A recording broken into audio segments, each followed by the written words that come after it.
उत्तर प्रदेश के विभिन्न बोलियों को, भोजपुरी, अवधी, ब्रज और बुंदेलखंडी को इस सदन में सम्मान मिल रहा है और हमारी सरकार तो इन सब के लिए एक एकेडमी का भी गठन, अलग अलग एकेडमी के गठन की कार्रवाई को भी आगे बढ़ा रही है। ये सभी हिंदी की उपभाषाएं हैं, यानी हिंदी की बेटियां हैं। भाषा की समृद्धि के आधार हैं और हमें इसका स्वागत करना चाहिए। ये सदन साहित्यिक, केवल विशुद्ध साहित्यिक और व्याकरण से के विद्वानों की नहीं है, आम जन का प्रतिनिधित्व करने वाले माननीय सदस्य समाज के विभिन्न तबके से आए हैं। अंतिम पायदान पर बैठे हुए व्यक्ति की आवाज को भी इस सदन में मुखरता मिले, इसके लिए अगर किसी को हिंदी में वह धारा प्रवाह नहीं बोल सकता तो उसको भोजपुरी में भी अपनी बात को रखने का अधिकार मिलना चाहिए, अवधी में, ब्रज में या बुंदेलखंडी में उसको रखने का अधिकार मिलना चाहिए। ये कौन सी बात हो गई कि भोजपुरी में ना बोले, अवधी में ना बोले, इसका विरोध अंग्रेजी का, बुंदेलखंडी में ना बोले और उर्दू की आप वकालत कर रहे हैं। ये बड़ी विचित्र बात है। आप मुझे बताइए, मैं इसीलिए कहता हूं कि आप समाजवादियों का चरित्र ही इतना दोहरा हो चुका है, इतना दोहरा हो चुका है कि अपने बच्चों को भेजेंगे इंग्लिश पब्लिक स्कूल में और दूसरों के बच्चों को बोलेंगे कि एक गांव के उस विद्यालय में पढ़े जहां संसाधन भी नहीं है। ये दोहरा आचरण और जाकी रही भावना जैसी प्रभु मूर्ति देखी तिन तैसी, यह तो आचरण आप लोगों का है। इसीलिए आपने कल भी भोजपुरी का विरोध किया, अवधी का विरोध किया, बुंदेलखंडी का विरोध किया और आप लोग अपने दैनिक जागरण में, दैनिक जीवन में इस प्रकार के आचरण के आदी हो चुके हैं। और इसलिए अध्यक्ष जी, इसका अभिनंदन हम लोग करते हैं और इन बोलियों को सम्मान मिलना चाहिए। इनके संरक्षण के लिए ही हमारी सरकार भोजपुरी एकेडमी का गठन कर रही है, अवधी एकेडमी का गठन कर रही है संत तुलसीदास जी के नाम पर। इसी के आधार पर ब्रज भाषा इतनी समृद्ध भाषा है। सूरदास जी ने अपनी सभी रचनाएं उसी भाषा में दी हैं। संत तुलसीदास जी ने अपनी कालजयी रचना रामचरितमानस, जो इस सदन में ही नहीं, उत्तर भारत के अंदर और भारत से प्रवासी हुए जितने भी ऐसे लोग हैं जो मॉरिशस में या दुनिया के फिजी में या दुनिया के किसी देश में गए, उनके संकट काल में रामचरितमानस ही तुलसीदास जी का अवधी भाषा में रचा गया, रामचरितमानस ही उनका सहारा बना था। और आज जब उसको सम्मान मिल रहा है तो आप उसका विरोध कर रहे हैं। बड़ी विचित्र सी स्थिति है। आप हर अच्छे कार्य का समाज, आज के यही ढोंग है आप लोगों का, यही ढोंग है। हर अच्छे कार्य का आप विरोध करेंगे, हर अच्छे कार्य का आप विरोध करेंगे। हर अच्छा कार्य जो प्रदेश के हित में है, देश के हित में है, आप उसका विरोध करेंगे। और मुझे लगता है इस प्रकार के विरोध की निंदा होनी चाहिए और हम इसका समर्थन करते हैं जो उत्तर प्रदेश की बोलियों को सम्मान मिल रहा है। मैं आपका धन्यवाद करूंगा और विधानसभा सचिवालय को इस बात के लिए धन्यवाद दूंगा। कल हम लोगों ने यहां पे इसका शुभारंभ किया, समाजवादी पार्टी ने उसका विरोध किया है और मुझे लगता है कि प्रोसीडिंग का हिस्सा होना चाहिए।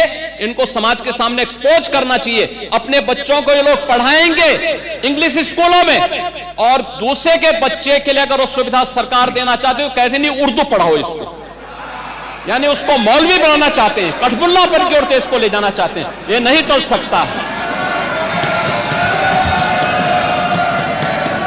उर्दू भी इस प्रदेश की बोली है, तो उर्दू में क्यों नहीं यहाँ विधानसभा में किया जाए? उर्दू भी उत्तर प्रदेश में बड़ी संख्या में बोली जाती है, तो उर्दू को मेरा केवल विरोध अंग्रेजी का, क्योंकि अंग्रेजी से अंग्रेजी कौन गांव में जानता है? यहाँ बोला जाएगा तो अंग्रेजी में कौन समझेगा?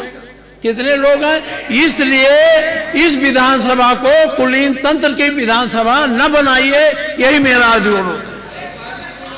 इसमें मैं माननीय मुख्यमंत्री जी ने पूरा विषय रख दिया है, अब उसमें कुछ कहने की गुंजाइश नहीं है। जिस समय देखिए बहुत सारे समय पर एक मिनट प्लीज, नहीं आपको अलाउड नहीं है प्लीज।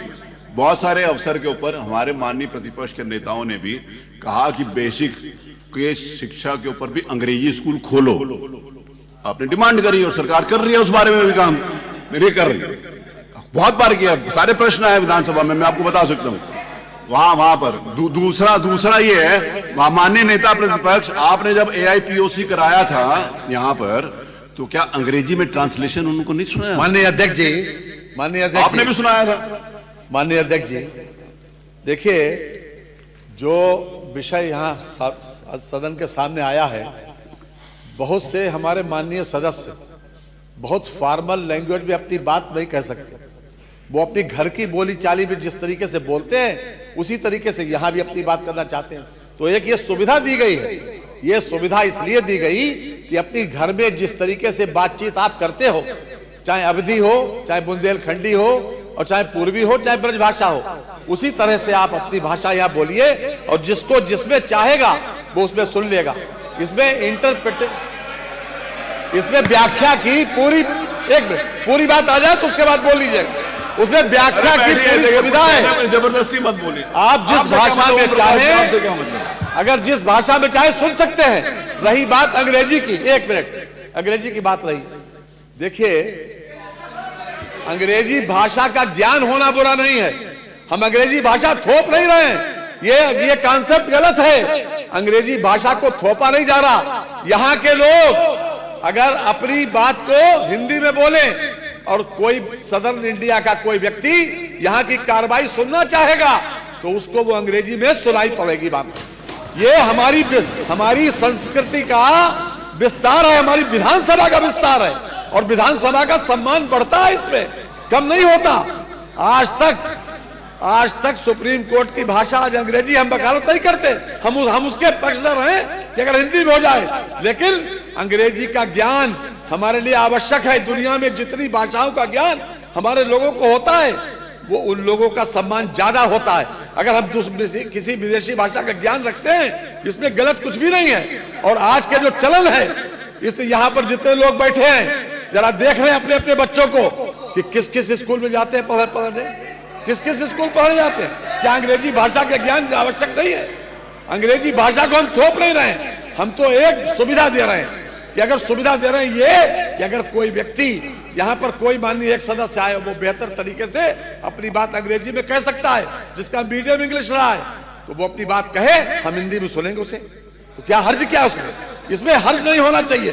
थोपना अलग बात है। हम अगर अंग्रेजी कंपलसरी करें तो आप आपत्ति करना, हम अंग्रेजी कंपलसरी नहीं कर रहे हैं, हम तो केवल एक सुविधा बढ़ा रहे हैं। और इस विधानसभा का देश और दुनिया में अगर लोग बैठे हुए इंग्लैंड में, अमेरिका में, अगर वो चाहेंगे, उनको हिंदी नहीं आती, वो चाहेंगे तो यहाँ की भाषा में, अपनी भाषा उसमें अंग्रेजी में सुन सकते हैं। तो ये एक सुविधा दी जा रही है, इसलिए आपको विरोध नहीं करना चाहिए। माननीय माता प्रसाद जी, कल जिस तरह में आपने, क्षमा करिएगा, हमको आपका विरोध का एंगल है, और नहीं तो आप पूर्वी भाषा का बात हो आप विरोध करो, ऐसा आप कभी नहीं करते।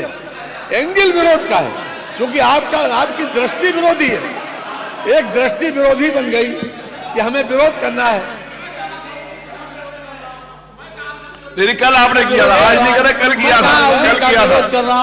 था, मैं केवल और केवल जो अंग्रेजी आप इस विधानसभा पर थोपने जा रहे हैं उसका विरोध कर रहा हूं। कोई थोपने नहीं जा रहे हैं, थोपने नहीं जा रहे हैं, एक सुविधा बढ़ाई जा रही है। आज भी सुप्रीम कोर्ट में आज भी बहस इंग्लिश में ही होती है, आज भी होती है, हम उसको थोप नहीं रहे हैं।